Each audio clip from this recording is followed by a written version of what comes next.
ये मेरे जीवन की सबसे बड़ी दौलत थी।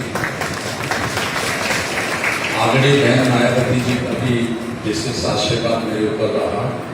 मैं 2 बार एमएलसी रहा, उनकी 3 बार की सरकारों में राज्य मंत्री का दर्जा रहा, लाल बत्ती की गाड़ी में चलने का मौका मिला। मध्य प्रदेश, राजस्थान, गुजरात, उत्तराखंड जैसे बड़े बड़े राज्यों में प्रभारी रहकर मुझे काम करने का मौका मिला। मैं 2003 से 2015 तक कंटिन्यू एमएलसी था और 2 जुलाई 2015 से राजनीति से संन्यास लेकर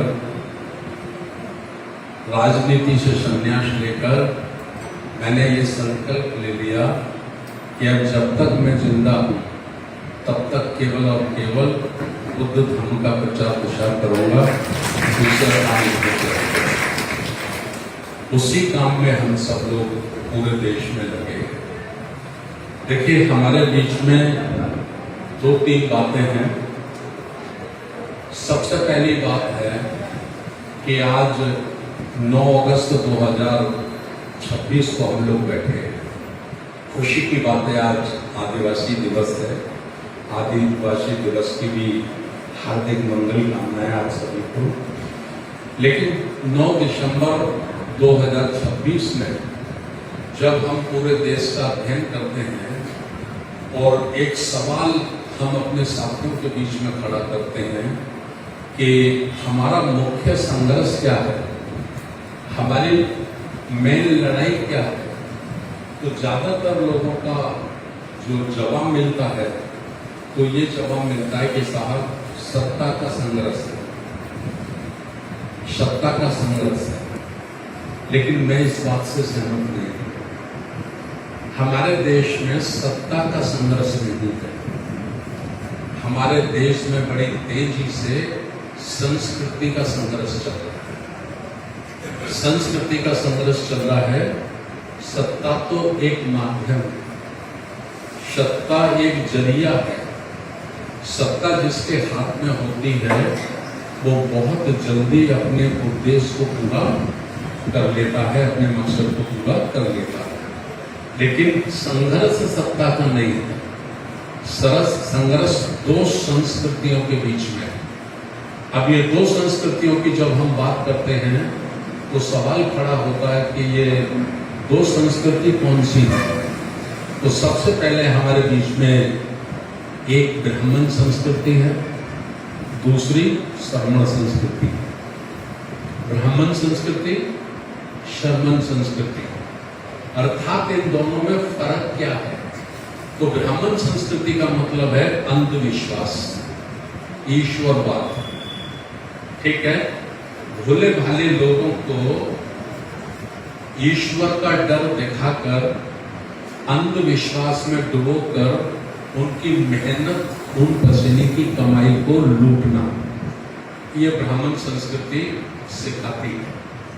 श्रमण संस्कृति क्या है, जिसका निर्माण तथागत गौतम बुद्ध ने किया। श्रवण संस्कृति है, श्रवण संस्कृति का मतलब है श्रम करके, मेहनत मजदूरी करके, ईमानदारी से अपने परिवार का पालन पोषण करने वाला समाज, है ना। या इसको हम नए में बोलते हैं तो एक ओर हम कह सकते हैं कि मनुवाद और दूसरी ओर हम कह सकते हैं अम्बेडकरवाद। तो ये जो लड़ाई है इस देश में मनुवाद और अम्बेडकरवाद के बीच में है। मैं थोड़ा ध्यान आपका प्राचीन काल की ओर ले जाना चाहता हूँ। वैसे तो दुनिया में बहुत सारी क्रांतियां हुई हैं, हजारों क्रांतियां हुई हैं, लेकिन भारत में बहुजन समाज के लिए जो प्रमुख क्रांति हुई है, ऐसी 5 क्रांतियों की ओर मैं आपका ध्यान आकर्षित कराना चाहता हूँ। पहली क्रांति इस देश में हुई सिंधु घाटी की सभ्यता के मानने वाले समाज के ऊपर हुई, और उस क्रांति को हम लोग जानते हैं आर्यों का आगमन, आर्यों का आक्रमण, है ना। ये पहली क्रांति थी जो आज से 6000 वर्ष पहले मध्य मलेशिया से कुछ विदेशी आर्यों ने हमारी धरती पर कदम रखा। वो हमारे देश में आए। और चूंकि हमारे जो पूर्वज थे वो बहुत ईमानदार थे, नैतिक थे, छल कपट धोखा झूठ बेईमानी अरे वो कभी नहीं जानते थे। तो जब उनके अंदर झूठ छल कपट फरेब धोखा नहीं था तो उन्होंने दूसरे लोगों को भी अपना जैसा ही समझा और अपना जैसा समझकर उन्हें आश्रय दिया, उनको शरण दी। और नतीजा ये हुआ कि उन्होंने हमारे पूर्वजों का आश्रय पाकर, शरण पाकर उन्होंने अपनी सेना तैयार की और अपनी सेना तैयार करके छल कपट धोखे से हमारे पूर्वजों को पराजित किया। हमारे पूर्वज पराजित हो गए और हमारी जो सिंधु घाटी की सभ्यता की संस्कृति थी उसको तहस नहस कर दिया गया, उसको खत्म कर दिया गया और ब्राह्मण संस्कृति का निर्माण हमारी धरती पर, हमारे देश में हुआ। और इससे पहले कोई वर्ण व्यवस्था नहीं थी, इससे पहले कोई जाति नहीं थी, इससे पहले कोई ईश्वर भगवान का जन्म भी नहीं हुआ था। हमारे जो पूर्वज थे वो प्रकृति की पूजा करते थे, वो कुदरत की पूजा करते थे, प्रकृति को मानने वाले थे। ठीक है, ये पहली क्रांति हुई। इसके आज से 2500 वर्ष पहले फिर दूसरी क्रांति हुई और वो जो दूसरी क्रांति हुई वो क्रांति को जो किया वो शुद्धोधन के बेटे कपिलवस्तु के राजकुमार सिद्धार्थ गौतम ने किया। सिद्धार्थ गौतम ने उस व्यवस्था को खत्म किया, समाप्त किया और उन्होंने श्रमण संस्कृति का निर्माण करके दोबारा से हमारा जो प्राचीन काल का सिंधु घाटी की सभ्यता का जो हमारा नैतिक धर्म था वो हमें उन्होंने दिया। और ये क्रांति लगभग 300 वर्ष तक कामयाब रही। अशोक सम्राट ने इस क्रांति को, इस दूसरी क्रांति को, धार्मिक क्रांति को, धम्म की क्रांति को समूचे जम्मू द्वीप में पहुंचाया। लेकिन फिर हमारे साथ एक घटना होती है 300 वर्ष के बाद कि पुष्यमित्र शुंग के नाम का एक सेनापति जो हमारे गृहदत्त अंतिम चक्रवर्ती सम्राट का दिल जीत लेता है और दिल जीतने के बाद वो प्रधान सेनापति बनता है और उनकी हत्या कर देता है।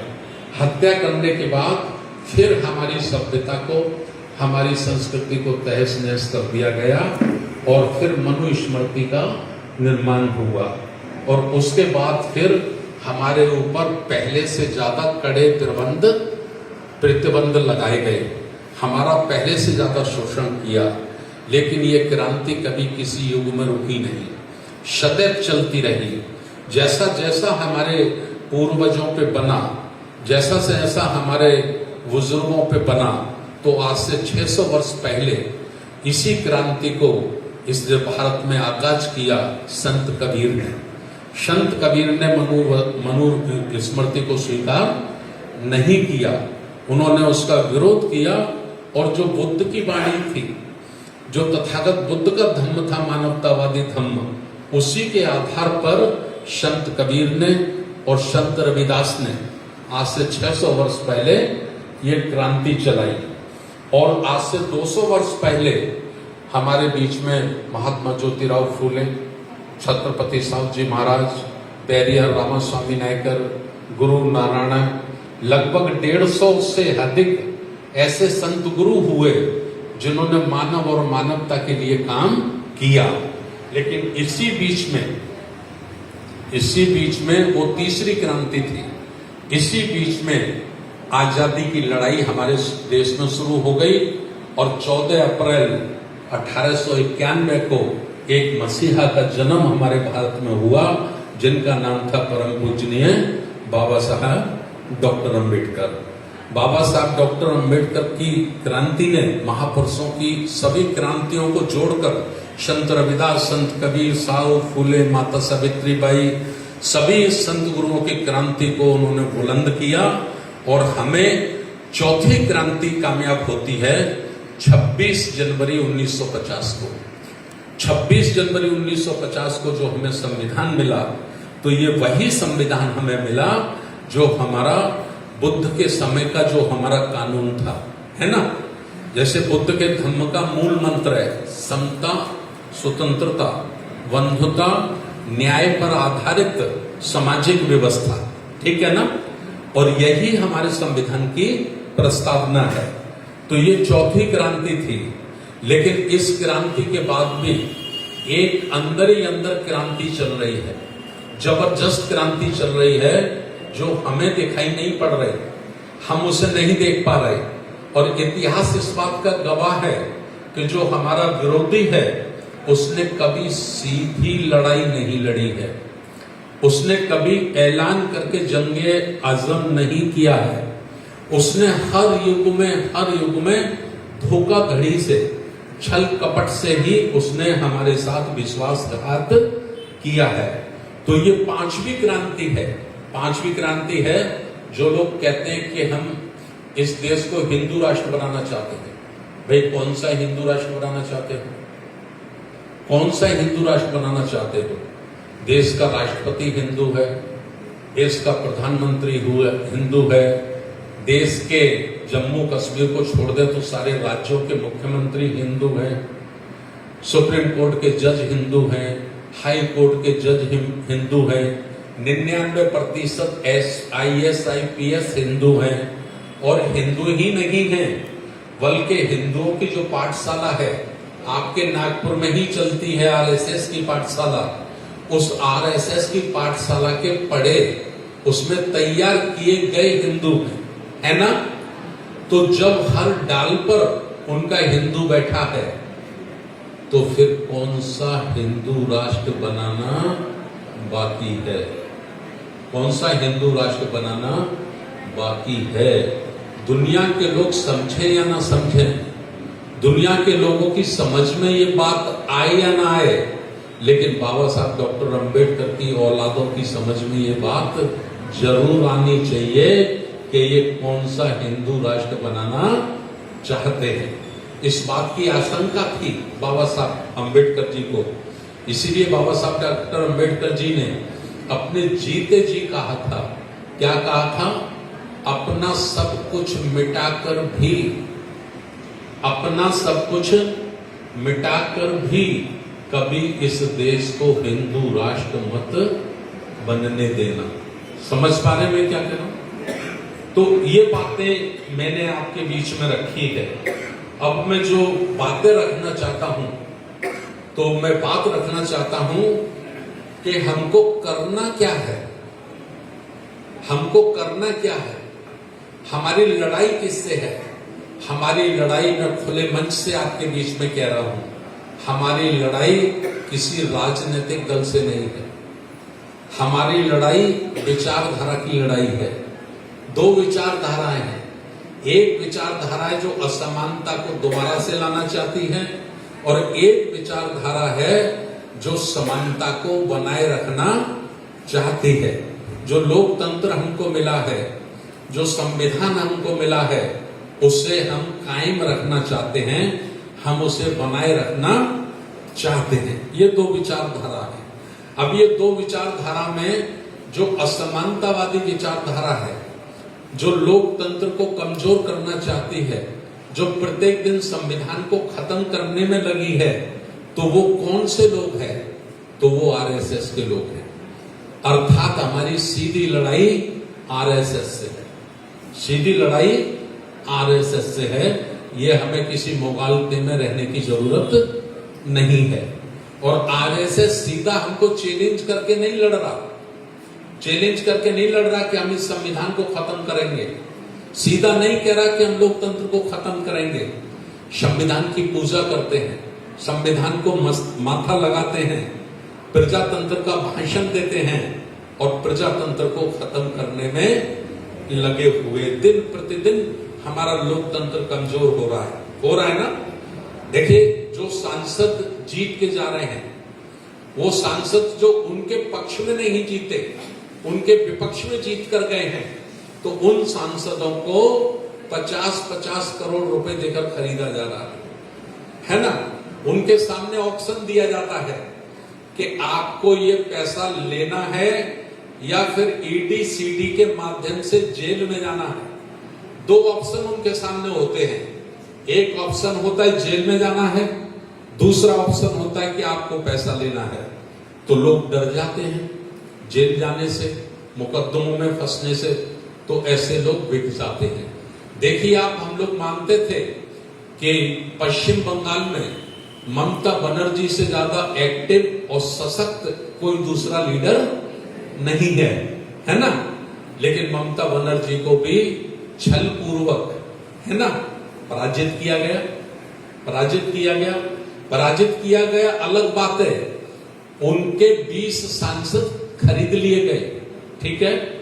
महाराष्ट्र में हम सोचते थे कि शिवसेना बड़ा लड़ाकू संगठन है, शिवसेना के सामने कोई नहीं टिकता, है ना।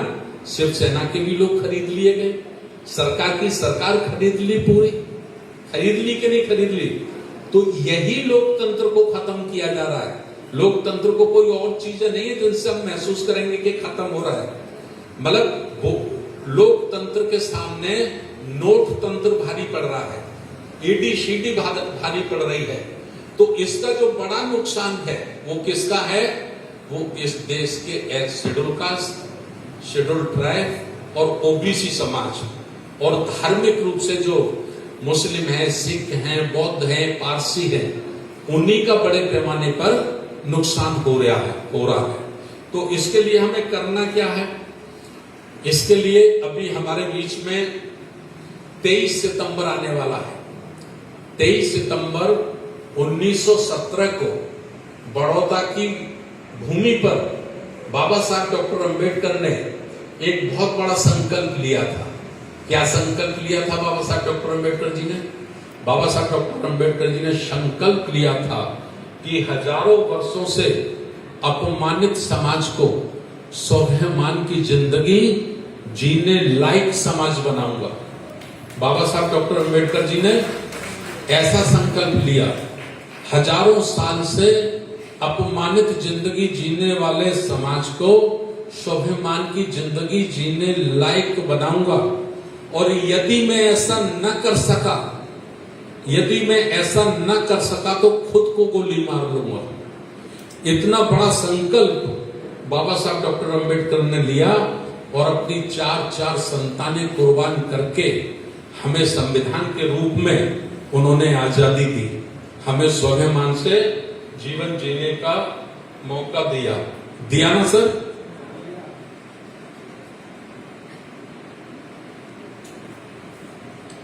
आज वो हमारा रोज कमजोर हो रहा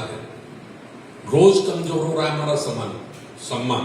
सरकारी नौकरियां छीनी जा रही हैं, बड़े पैमाने पे छीनी जा रही हैं, उनका प्राइवेटाइजेशन किया जा रहा है, सभी सरकारी संस्थाओं का निजीकरण किया जा रहा है, SIR लाकर हमारे वोट को भी कमजोर करने की कोशिशें की जा रही है ना। चारों तरफ से आक्रमण हो रहा है कि नहीं हो रहा है?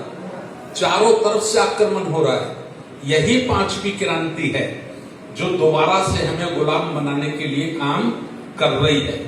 तो वक्त रहते हमें जागने की जरूरत है। देखिए हमारे दादा थे, जब हम लोग DS4 के माध्यम से साइकिलों पे झंडे लगा कर नारे लगाते थे, घूमते थे गांव में, तब हमारे दादा बड़े खुश होते थे, हंसते थे।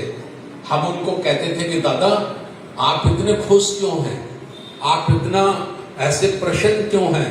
तो कहते थे बेटा ये तुम्हारा जमाना है, बहुत अच्छा जमाना है तुम्हारा, हमारा जमाना। हम कहते थे दादा आपका जमाना कैसा था? बोले बेटा हमारे जमाने में हमारी सुनाई कम होती थी, यानी बात कम सुनी जाती थी, हमारी सुनवाई कम होती थी और हमारी ठुकाई पिटाई ज्यादा होती थी, है ना। तो कैसा समय हमारी तीसरी पीढ़ी के हमारे पूर्वजों ने कैसा समय झेला और उस समय में संघर्ष किया, उसका कारण था कि आज हम कोट पैंट टाई पहनने लायक बने हैं। देखिए पहले हमारे बुजुर्ग लोग जो थे पढ़े लिखे नहीं थे लेकिन ईमानदार थे। बड़ा फक्र के साथ कह रहा हूं इस बात को। हमारे दादा परदादा तीसरी चौथी पीढ़ी के दादा पढ़े लिखे नहीं थे लेकिन ईमानदार थे। आज की पीढ़ी पढ़ी लिखी है, ईमानदार नहीं, समाज के प्रति, मिशन के प्रति। गलत कह रहा हूं मैं साहब? यही हमारे पतन का कारण है, यही हमारी दुर्दशा का कारण है। तो इस पर हम लगे हैं। हमने जो हमारे आंदोलन है उसको हमने इवेंट बना दिया है।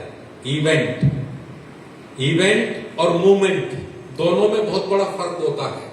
मूवमेंट का मतलब होता है चिंतन करना, अध्ययन करना, रास्ते निकालना और रास्तों पे चलकर अपने मकसद को पूरा करने के लिए संघर्ष करना। इसको आंदोलन कहते हैं, इसको मूवमेंट कहते हैं। और इवेंट कहते हैं किसको? महोत्सव मनाना, मेला तमाशा करना, है ना? तो हमारे जितने भी मूवमेंट हैं उनको हमने सबको इवेंट में तब्दील कर दिया है। कैसे इवेंट में तब्दील कर दिया है? बाबा साहब डॉक्टर अंबेडकर की जयंती होती है 14 अप्रैल। मैं तो आगरा का रहने वाला हूं, मैं समझता हूं शायद पूरे भारत में सबसे बड़ी अंबेडकर जयंती मनाई जाती है आगरा में, ठीक है ना? 10 करोड़ लोग 14 अप्रैल को 10 करोड़ लोग सड़कों पे होते हैं। 10 करोड़ लोग, कोई गांव नहीं, कोई मोहल्ला नहीं, कोई कॉलोनी नहीं, कोई बस्ती नहीं, कोई नगर नहीं, कोई शहर नहीं जहां बाबा साहब की मूर्ति ना लगाई जाती हो, बाबा साहब की तस्वीर ना लगाई जाती हो, फूल माला अगरबत्ती मोमबत्ती न लगाई जाती हो। लगाई जाती है ना, स्टॉल लगाए जाते हैं, बड़े बड़े डीजे लगाए जाते हैं, पानी पिलाने की प्याऊ लगाई जाती है ना? खीर पूड़ी के स्टॉल लगाए जाते हैं ना? 10 करोड़ लोग सड़कों पे होते हैं सर। अगर उसका 10% भाग, मात्र 10% भाग 10 लाख लोग पार्लियामेंट को घेर लें अपने संवैधानिक अधिकारों के लिए, तो ये मनु व्यवस्था, ये सामंतवादी व्यवस्था चुटकियों में चकनाचूर हो जाएगी, चुटकियों में चकनाचूर हो जाएगी। मैं इसलिए कहता हूं कि हम इवेंट तो करते हैं लेकिन हम मूवमेंट नहीं करते हैं। और मूवमेंट हम क्यों नहीं करते हैं? क्योंकि हम संगठित नहीं हैं। हम बड़े से बड़ा मोर्चा तो निकालते हैं, बड़ी सी बड़ी रैलियां तो निकालते हैं, लेकिन आरएसएस के मुकाबले पर हमारा कोई संगठन नहीं है। गैर राजनीतिक रूप से हमारा कोई मजबूत संगठन नहीं है। राजनीति में हमारी दिलचस्पी रहती है, राजनीति में हम लोग काम करने की कोशिश करते हैं, लेकिन वहां भी हमें कोई सफलता नहीं मिलती है। क्यों नहीं मिलती है? क्योंकि हमारे साथ जनाधार नहीं है, हमारे साथ सिस्टम नहीं है, हमारे साथ संविधान तो है, हमारे साथ लोकतंत्र तो है, हमारी जनसंख्या तो 100 में 85 है, लेकिन हमारे पास हमारी समाज को एक सूत्र में बांधे रखने के लिए कोई संगठन नहीं है। और हम बरस के 365 दिन में केवल 15 दिन काम करते हैं। 15 दिन, एक दिन अंबेडकर जयंती, एक दिन 6 दिसंबर, एक दिन बुद्ध पूर्णिमा, है ना, एक दिन अशोक विजयदशमी, एक दिन कबीर जयंती, एक दिन रविदास जयंती, या 2-4 और समझ लो, ठीक है। उसके बाद 350 दिन हम कुछ नहीं करते हैं, हम कुछ नहीं करते हैं। और आरएसएस बरस के 365 दिन, सर्दी हो, गर्मी हो, बरसात हो, सुबह 4 बजे किसी चौराहे पे, किसी पार्क पे भगवा झंडा लेकर वंदे भारत वंदे मातरम करते हुए नजर आते हैं। वो रोज संकल्प लेते हैं। काय का संकल्प लेते हैं? बहुजन समाज को हमें दोबारा से गुलाम बनाना है। हिंदू राष्ट्र बनाने का संकल्प लेते हैं। हिंदू राष्ट्र बनाने का मतलब इस देश के मूल निवासी बहुजन समाज को दोबारा से गुलाम बनाना। तो हमने राष्ट्रीय बौद्ध महासभा बनाकर हमने भी ये संकल्प लिया कि हम बरस के 365 दिन काम करेंगे। 365 दिन, कोई दिन हम नहीं छोड़ेंगे। हमारे जितनी भी 200 से अधिक जो हमारी टॉप की लीडरशिप है संपूर्ण भारत में, सारे लीडरों पर एक एक डायरी है। सभी लीडरों पर डायरी है, मेरे पास भी है, जिसपे लिखा है वर्ष 2026। और प्रत्येक दिन वो उस पर नोटिंग करते हैं कि आज हमने क्या काम किया है। हमने कहा है कि अगर पूरे दिन आप कोई अच्छा काम नहीं कर पा रहे हैं, कोई बड़ा काम नहीं कर पा रहे हैं, तो सोने से पहले कम से कम मिशन के 10 साथियों पर टेलीफोन जरूर करना। मिशन के 10 साथियों के साथ जय भीम नमो बुद्धाय बोलना, उनके घर का परिवार का हालचाल पूछना, तभी आपको सोना है, तभी आपको खाना खा के रात को सोना है। और हम कहते हैं कि अगर कोई सबसे बड़ा निकम्मा आदमी है, दुनिया का सबसे कामचोर आदमी है, निकम्मा आदमी है, तो हम उसको भी कहते हैं भैया एक एहसान हमारे ऊपर कर देना। वो कहता है सब क्या, खाना खाने के बाद जब बिस्तर में सोने जाएं तो 2 मिनट आंख बंद करके बाबा साहब का जीवन संघर्ष याद कर लेना। 2 मिनट बाबा साहब का जीवन संघर्ष याद कर लेना। अगर इतना भर भी आपने कर लिया तो 6 महीने में दुनिया की कोई ताकत नहीं है कि आपको सड़क पर निकलने से रोक दे, नहीं रोक पाएगी। 6 महीने में उसका माइंड सेट हो जाएगा कि मुझे मेरे जीवन को जरूर इस अच्छे काम में लगाना है। लेकिन हम सोचते ही नहीं, सोचने का हमारे पास टाइम ही नहीं है, हमारे संसाधन ही नहीं है सोचने के। तो इस प्रकार से हमको साथियों काम करना है। हमारी अशोका विजयदशमी होती है नागपुर में, मैं 5-7 बार आया हूं। जब मैं बीएसपी में भी था तो मैं परिवार के साथ आता था। बाबा एमटी गोरकर मुझे दिखाई नहीं दे रहे अभी, बाबा एमटी गोरकर मुझे रुकवाते थे, हम लोग रवि भवन में रुकते थे। तो मैंने वहां भी देखा लाखों की भीड़ होती है, लाखों की भीड़ होती है, लेकिन सिर्फ भीड़ होती है, संकल्प नहीं होता। कुछ तय नहीं होता कि मुझे करना क्या है। जैसे कुंभ के मेले में इलाहाबाद में भीड़ होती है, वैसी ही भीड़ हमारे यहां होती है। माफ कर देना मेरी बात गलत हो तो। अगर परिवार में बैठकर मैं सही बात नहीं करूंगा तो फिर मैं कहीं भी सही बात नहीं कर पाऊंगा, ठीक है ना। इसी तरह से हम लोग 23 सितंबर को बड़ौदा जाते हैं। बड़ौदा जाते हैं कि ये वो पावन भूमि है जहां बाबा साहब डॉक्टर अंबेडकर ने संकल्प लिया था। लेकिन वहां भी हम सिर्फ एक भीड़ होते हैं, भेड़ बकरियों की जैसी एक भीड़ होते हैं। कोई मैसेज नहीं होता है, कोई तय नहीं होता जिंदगी में कि मुझे करना क्या है। तो देखिए, जब तक हम ये तय नहीं करेंगे कि हमको कहां से चलना है और कहां तक चलना है, क्यों चलना है, कहां से चलना है, कहां तक चलना है, जब तक हम ये प्लान नहीं बनाएंगे, ये कोशिश नहीं करेंगे, तब तक हम शोर तो मचा सकते हैं, भाषण तो बहुत अच्छा कर सकते हैं, लेकिन कामयाब नहीं हो सकते। हम कभी कामयाब नहीं हो सकते। कल मेरी एक साथी से बात हो रही थी, उन्होंने कहा कि ब्राह्मण क्यों कामयाब हो जाता है सर, ऐसा क्या कारण है। मैंने कहा ब्राह्मण के पास 3 बहुत बड़ी ताकतें हैं, 3 शक्तियां जो हमारे पास नहीं। उन्होंने क्या है सर। मैंने कहा सबसे पहली उसके पास ताकत है धैर्य, पेशेंस। पेशेंस बहुत जबरदस्त है ब्राह्मण के पास। आप उसको मुंह पे गाली दीजिए, वो आपको गाली नहीं देगा, है ना। जबरदस्त पेशेंस। दूसरा क्या है, दूसरा उसके पास प्लानिंग है, प्लानिंग। वो सोचता 1000 वर्ष तक आगे के लिए है, आज के लिए नहीं सोचता, वो 1000 वर्ष आगे तक के लिए सोचता है ना। तीसरा क्या है, एग्जीक्यूटिव, अपनी सोच को कार्यान्वित करने की क्षमता। जो उसने प्लानिंग बनाया है, जो उसने सोचा है, उस सोच को कैसे कार्य में लाया जाए, कैसे उस पर अमली जामा पहनाया जाए, ये 3 पावर उसके पास है। और 3 पावरों का हमारे पास सबूत है। बहुत बड़ा सबूत मैं बताता हूं। क्या सबूत बताता हूं?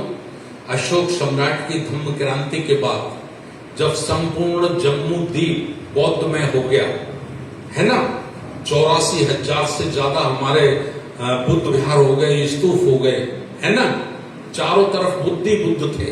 आज आप देखते हैं ना, कहीं भी खुदाई होती है तो सिर्फ बुद्ध निकलते हैं। भारत के किसी भी कोने में खुदाई हो तो बुद्ध ही बुद्ध निकलते हैं। निकलते हैं ना, निकलते हैं ना, है ना।